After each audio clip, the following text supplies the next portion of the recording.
What's up, Waltz dancers? Today we're going to talk about the natural spin turn for Waltz, what it is, and how you can do it, and how you can use it in your dancing. My name is Brian B. I'm Miss Megan. All right, so let's look at the spin turn by itself. So this is the line of dance behind me.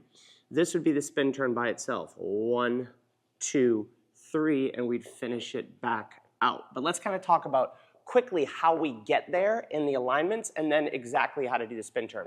So if this is my wall, this is my line of dance. If I danced a half a basic, 1, 2, 3, 4, 5, 6. Now I'm ready for my spin turn. 1, 2, 3, 4, 5, 6, and I'm ready to go on with my dance. So let's talk about the spin turn. I have to get myself back line of dance somehow, and at the end of this video, I'm going to give you a bunch of different social dance options to get there. 1, 2, 3, 4, 5, 6. This is the first version. I'm just going to come off the wall so Megan doesn't whack her head. Or my elbow, like happened earlier. From here, I'm dancing back, forward, back into my finish. Back, forward, back.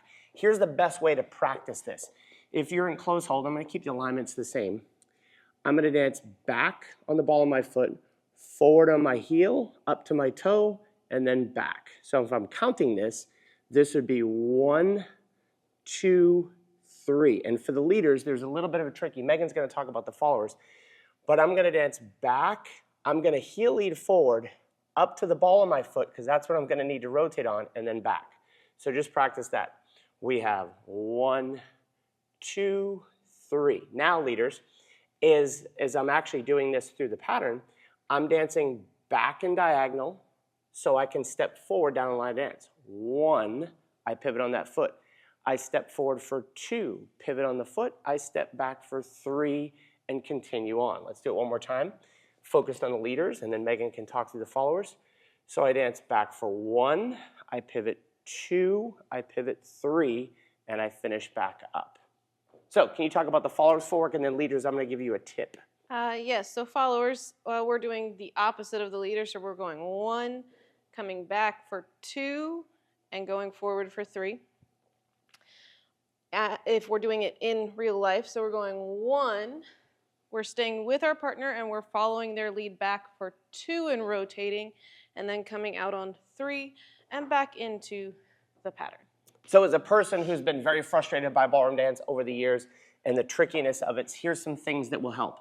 Obviously, my basic alignment. Although I can social dance and be further away, when you get to these rotating patterns, that diaphragm contract, my right side to Megan's right side, is going to be important. And so you can just sort of practice 2, 3 right there. If I do it again, 1, getting a little pivoting action together. If I do it again, 1, 2, 3. Just kind of practice that to keep the alignment. Megan said it before, you need to stay attached to the leader. Now we're going to do it for real. As I'm stepping back, 1, 2, 3, and I continue. So leaders, here's what the struggle was for me as a dancer dancing waltz. The balance is really tricky.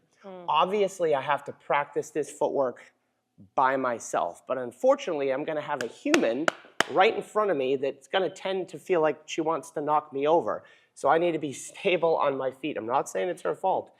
So one of the things that will help, obviously developing the skill of this pivot by yourself. However, using both feet on the floor will be very helpful. What I mean by that is as I step back and pivot, I still have this foot attached to the floor. Even as I'm pivoting here, I'm using the foot pressure of that left foot to help hold my balance. Now I have balance as I step back on the foot. So I'm always using both feet attached to the floor at the same time. If I did it without, I'm rolling the dice to see if this works. I'm going to take my feet off the floor.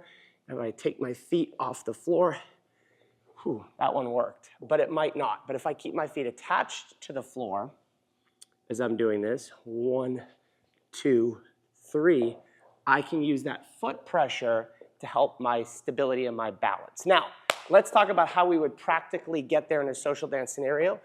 If I'm closing my feet, I'm dancing kind of basic bronze patterns. Everything gets closed. It's very simple. Everything gets closed. But let's just say I'm watching random YouTube videos and I've got a whole bunch of different patterns. As long as you close your feet on the second one, this will be relatively easy. Meaning, I'm dancing along, let's say, Silver American Waltz. I'm passing my feet.